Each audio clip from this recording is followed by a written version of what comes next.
The real history of New York and most cities is in its places of worship.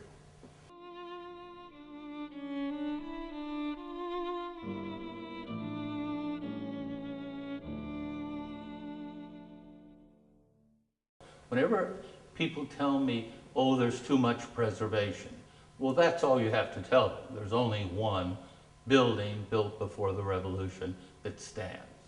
And so every synagogue or church or Quaker meeting house that survives is terribly important. And it's probably the greatest record of this country. Well, the greatness of this building is it is simple. It echoes a kind of wonderful holiness. And you go in some synagogues and temples and churches and you get that feeling. It's very special. This is a wonderful time capsule when you come here, as the Eldridge Synagogue is, as St. Paul's churches on Lower Manhattan. Nothing's been done to them. The Greenpoint Synagogue is the only historic synagogue left standing, not only in Greenpoint, but in northern Brooklyn. To lose this would be a tremendous loss, not just to the Greenpoint community, but to the Brooklyn community, and indeed to the entire New York City community, because obviously Greenpoint and Brooklyn are part of New York City. In Greenpoint, there used to be 5 synagogues, but unfortunately, times have changed, neighborhoods changed, and those synagogues are now gone, and we're the only synagogue left. So right now, the situation is the building next door is in dire need of repair. The beams are rotted to the core. It could collapse any day. It's very possible it could collapse onto this building.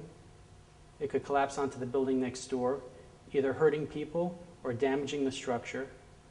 So the building has to be repaired immediately. 80% of the wooden beams are rotten, which means it's really in danger of falling and collapsing on either our building or the building next door and our neighbors. And we're talking about a massive project. If we don't, then the buildings commission is going to come in, and the building department is going to come in, and they are going to tear it down themselves and leave us with an astronomical bill, which we won't be able to pay for, and it will basically put us out of business.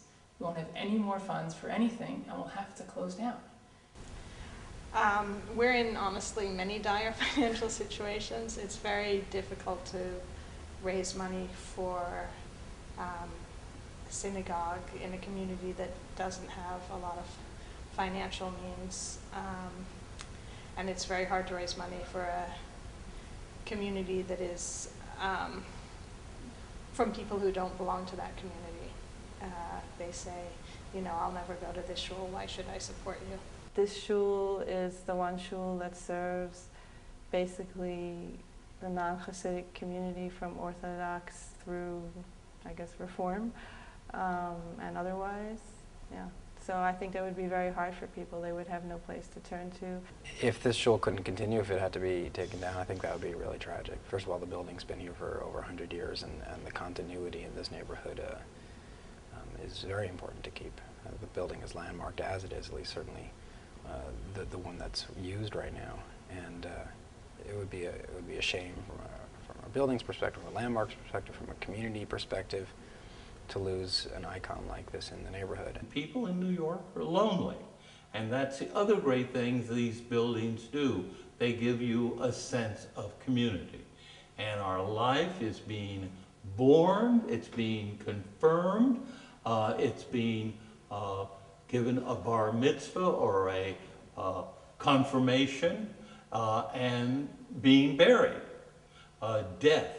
And so this really is that outreach, and they bring light and humanity and the sense of eternity. We're the only shul left in Greenpoint. We have to continue that tradition, maintaining a Jewish presence, because people have been living here for generations, and people are moving in. Young people are moving into North Williamsburg and Greenpoint, and they want a place to go. Shul is a masterpiece. You're going to draw away Da Vinci. The shul is wonderful. It would be a loss architecturally, it's a loss historically, and it's a loss that it's the greatest argument for freedom of religion because it makes it concretely clear that that's always been our point of view.